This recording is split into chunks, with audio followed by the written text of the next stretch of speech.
മൂത്താപ്പാലത്ത് മൂച്ചിമന്ന് ഇങ്ങനെ മാങ്ങ ഉണ്ട് പറഞ്ഞാണ്ട് മൂത്തമ്മ ഞങ്ങളെ പിടിച്ചടിച്ചോണ്ട് കഴിഞ്ഞത്. രാവിലെ തന്നെ മൂത്തമ്മാന്റെ മാങ്ങപ്പറി കണ്ടാണ് നീച്ചത്. പിന്നീട് അങ്ങോട്ടൊരു കുൽക്കലോണ്ട് കുൽക്കലെന്നെ. അത്രക്കും മാങ്ങ ഉണ്ടായതുകൊണ്ട് പെരും കുൽക്കലേനി.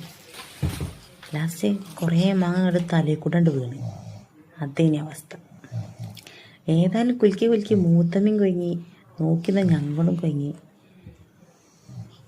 പിന്നെ വെള്ളമാണ് കുടിച്ചണ്ടേ, ചായ എണ്ണ കുടിച്ചണ്ടേ എന്ന് കരുതി സംശയത്തിലായിപ്പോയി ഞങ്ങൾ.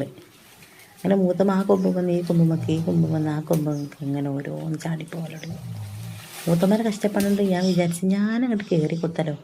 പിന്നെ ഞാൻ അങ്ങോട്ട് നിർത്തിച്ച് വേണ്ട, കാരണം കോണി വരെ കയറാൻ എനിക്ക് പേടിയാണ്. അങ്ങനെ കിട്ടിയ മാങ്ങ ഓരോന്ന് ഞങ്ങൾ പുറക്കി കൂട്ടൽ തുടങ്ങി.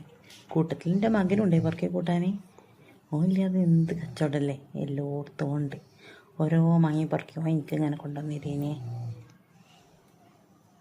അന്നാണ് അവൻ പറയണത്. കയ്യിലാണ്ട് ഒതുങ്ങാത്തോണ്ട് ഞാൻ വിചാരിച്ചൊരു വലിയ ബക്കറ്റിനാണ്ട് കൊണ്ടുവരാം. കാരണം അത്രക്കും മാങ്ങ ഉണ്ടല്ലോ. അങ്ങനെ മാങ്ങ നുള്ളി പെറുക്കിയ ബക്കറ്റിക്കാണിട്ട് ഉൾക്കാണ് ഞാൻ തന്നെ അയച്ച്. കാരണം കുറേ മാങ്ങ നുള്ളി പെറുക്കാനുള്ളതാണല്ലോ. പിന്നെണ്ട് അവിടുന്ന് ഇവിടുന്ന് പെരും കടി. നോക്കിയപ്പോണ്ട് പുളിയറുമ്പേ. മൂത്തമ്മ പുളിയറുമ്പിനേനെയോ മാങ്ങ തള്ളിട്ടെന്ന് വരെ ഞാൻ സംശയിച്ചു പോയി. ഞങ്ങൾ പിന്നെ ഈ മാങ്ങപ്പനേൻ്റെ ഘട്ടം അവസാനിപ്പിച്ച്. കാരണം പുളിയറുമ്പിൻ്റെ കടി കൊണ്ടേ. ഏതായാലും കിട്ടിയ മാങ്ങ ഞങ്ങൾ പുറക്കി കൂട്ടീനെ. കൊണ്ടേ ബക്കറ്റ് നിറച്ച് മാങ്ങ ഇട്ടണമെന്ന് ഞാൻ ആഗ്രഹിച്ചിരുന്നത്.